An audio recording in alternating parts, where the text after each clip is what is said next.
Bonjour à toutes et à tous, bienvenue dans un nouveau numéro de Monde de Nerd. Alors aujourd'hui, tel Indiana Jones, on va se plonger dans les entrailles de l'histoire du monde pour y chercher d'inestimables reliques.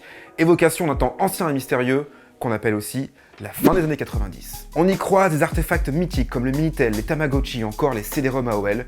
Nous allons parler de nostalgie des débuts d'Internet grand public et des outils numériques, pour essayer de comprendre ce que ça peut provoquer chez nous. Alors, retrouvez vos identifiants Skyblog, on fonce vers les autoroutes de l'information. On fonce. Allez, va chercher l'Icos.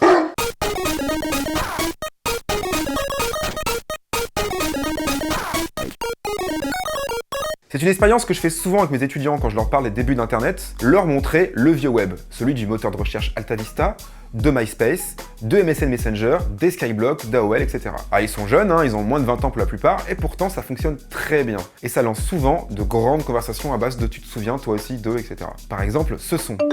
Eh bien, il identifie immédiatement comme le son qu'on entendait dans le logiciel de messagerie instantanée MSN, lancé par Microsoft en 1999, soit l'année de leur naissance. Autant dire que ce petit bruit fait remonter des tas de souvenirs. Mais quid des gens plus âgés? On connaît tous ce petit sourire lorsqu'on évoque en soirée le bruit du modem 56K ou un vieux jeu vidéo qu'on a pillé en un été, en dormant pas de la nuit et en laissant la console allumée. Si on interroge n'importe qui ayant l'âge d'avoir connu l'arrivée de l'informatique et d'Internet, il est fort probable qu'on puisse les faire parler d'un souvenir nostalgique lié à un outil numérique. Il peut s'agir d'un appareil, mon premier ordinateur, d'une plateforme, Caramel, ou d'un logiciel, Encarta, Adibou. Chacun aura son petit sourire rêveur en évoquant un de ces objets.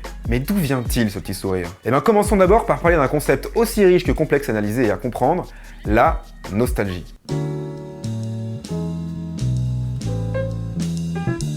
Alors, la nostalgie, c'est regarder vers le passé avec douceur, avec tendresse, avec amertume, voilà, on s'en fout, c'est très très bien. Mais la nostalgie, c'est aussi ce qui pousse des espèces de tarés à faire des compilations de tous les jingles nostalgie, la radio, ils les foutent sur YouTube, c'est des vidéos de 15 minutes. C'est quoi votre putain de problème? Ah, c'est pas faux. On a tendance à résumer parfois la nostalgie par la phrase « c'était mieux avant ».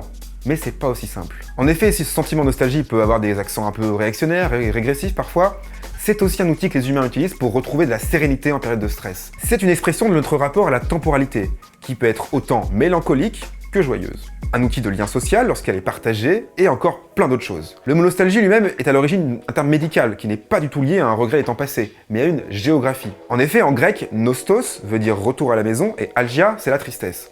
Donc si on le prend au sens étymologique, il s'agit d'être triste, d'être loin de chez soi. Et n'ont pas revu leur pays. Donc la distance n'est pas seulement, voire pas du tout, temporelle, mais aussi géographique. Les premières fois qu'on a documenté cette maladie, c'est au XVIIe siècle, autour des années 1680, pour traiter le mal-être de soldats envoyés à la guerre.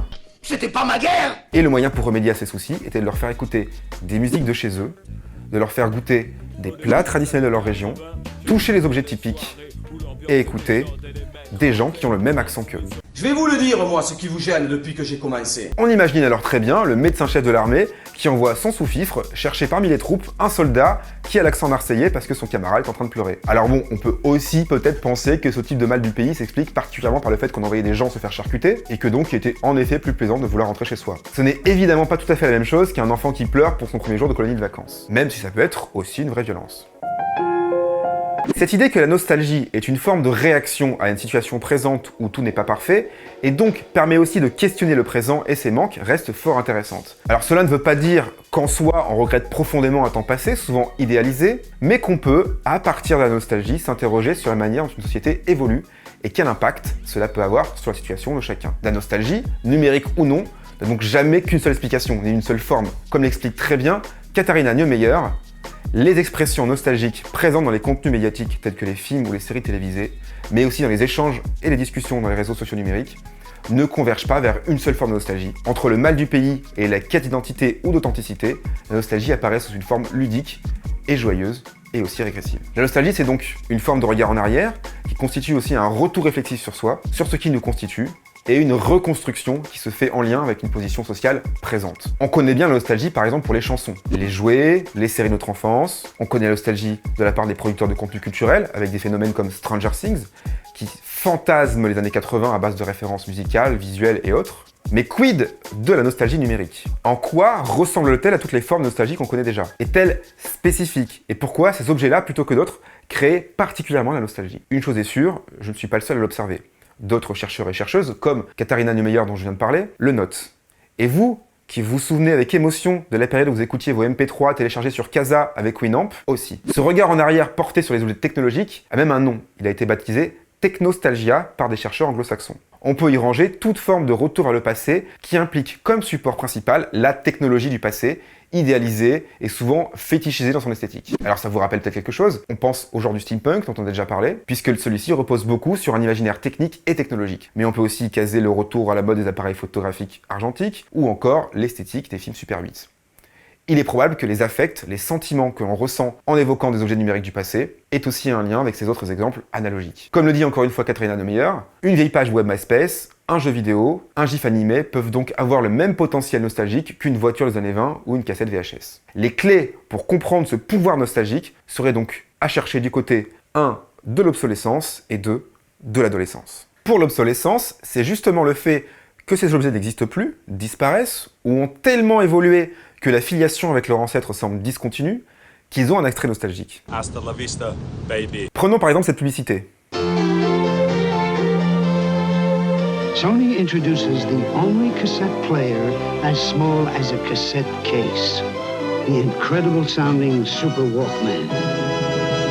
On imagine très bien qu'à l'époque, cet objet révolutionnaire a dû faire rêver toute une génération. Combien de tirelires cassées et de pelouses tondues pour se l'offrir. Et pourtant aujourd'hui, c'est un objet largement dépassé, remplacé par des technologies bien plus efficaces. Mais il n'empêche qu'il garde une place particulière dans le cœur de celles et ceux qui l'ont désiré. C'est l'obsolescence de ces objets technologiques qui les rend associables à une période spécifique très identifiable. Ils deviennent donc iconiques et symboliques. Et ça marche d'autant plus avec le numérique et ses produits dont l'espérance de vie est de plus en plus réduite. Ils tiennent lieu de point d'entrée vers le retour imaginaire à ce moment passé et rêvé. C'est un peu comme cliquer sur un lien hypertexte finalement. Ça vous renvoie ailleurs et de lien en lien, on peut se retrouver très loin du point de départ. Retrouver son vieux Walkman ou sa page Skyblog peut faire ce même effet déclencheur.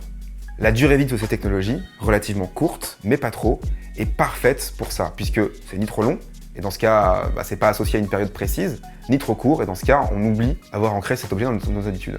La meilleure comparaison pourrait être alors celle de la musique. Une bonne chanson va vous accompagner plusieurs semaines, voire plusieurs mois, et puis on passera à autre chose, quitte à la réécouter bien plus tard, par nostalgie justement. Et donc, elle sera la chanson de mon été 2002, ou la chanson de mon année terminale. Et comme la chanson, l'objet lui-même n'est qu'un déclencheur, un lien hypertexte vers d'autres sensations, sentiments, moments. Ce qui est projeté devant nos yeux, c'est avant tout le cadre dans lequel l'objet ou l'outil était ancré. Car un mail, je ne m'en souviens pas avec nostalgie juste pour le dispositif, mais parce que c'est là qu'on allait le soir chatter avec les copains quand on s'ennuyait. Le bruit du modem 56K, en vrai, il est plutôt ennuyeux, mais il me renvoie à l'époque pleine d'insouciance où mon seul problème était de ne pas me faire gronder par mes parents parce que j'avais trop utilisé la ligne téléphonique. Nous sommes donc pleinement dans la nostalgie au sens étymologique, un retour au pays idéalisé. Internet étant appréhendé dans nos esprits comme un dispositif spatial. Et cette géographie obsolète est aussi la cartographie de nos vies. Selon Jaakko Suominen, cette nostalgie liée au fait que ces objets sont datés du point de vue des usages renvoie alors une forme de pureté originelle, qui serait la matière première de toute quête d'authenticité et de retour aux vraies valeurs. C'est notamment observable dans le domaine du rétro gaming, où l'un des principaux arguments des adeptes de ce type de jeu, c'est qu'on revient du jeu pur, à du gameplay et c'est tout, sans tous les froufrous modernes de la 3D tape à l'œil et des 1000 boutons appuyés. Et ça renvoie là encore aux divers mouvements rétro-futuristes, qui rêvent d'un monde avancé technologiquement, mais dans lequel on comprendrait encore ce qui se cache dans la machine. Un monde qui aurait donc plus de sens, ou en tout cas, qui semblerait plus compréhensible par nos sens. Tout comme pour la musique, l'obsolescence des outils numériques est donc un bon outil de travail identitaire par la nostalgie. On peut ainsi se différencier des autres générations, soit pour s'amuser, ou pour cultiver son identité de pionnier. L'autre élément lié à l'obsolescence, c'est celui de la construction de soi à l'adolescence. En effet, la nostalgie est souvent un sentiment lié à un retour vers les principaux moments qui nous ont construits, et qui ont construit notre sociabilité. Et quand on sait que notre personnalité, nos goûts, mais aussi nos principales amitiés se construisent largement durant l'adolescence, rien d'étonnant alors à ce que nos rêveries nostalgiques nous renvoient à ce moment. The right time to start having sex is... À cela, il faut ajouter que c'est un moment où on avait du temps. Tandis qu'aujourd'hui, on navigue entre nos séries en retard, les livres qu'on a laissés de côté à force d'essayer 3 fois de s'y remettre, et les obligations d'une vie d'adulte responsable qui arrive. Donc forcément, le moment où on avait du temps de se plonger à fond dans un jeu, où on zonait par ennui dans les tréfonds d'Internet, nous semblent des moments rassurants face à l'accélération de nos vies actuelles. Être nostalgique, c'est donc pas très grave. Il faut arriver à en faire un sentiment positif. qui permet de mieux rebondir et surtout c'est un sujet à étudier car il s'inscrit dans un regard porté sur notre parcours, sur les objets qui l'ont accompagné et le cadre qui l'entourait. Attention toutefois à ne pas trop idéaliser le passé, ce qui nous permet plus de questionner le présent autrement que comme pur repoussoir. Sur ce, je vous laisse, je dois mettre à jour mon profil sur Copain d'avant. Allez, salut. Merci à tous d'avoir suivi ce dernier numéro de Monde de Nerd. J'espère que vous êtes heureux de nous retrouver, nous on est très contents de vous avoir retrouvés. N'oubliez pas de vous abonner, de liker, je sais que c'est un peu lourd quand on dit ça à chaque fois, mais c'est important pour nous, ça nous aide beaucoup. Et puis soyez au rendez-vous pour la prochaine fois, on revient très bientôt.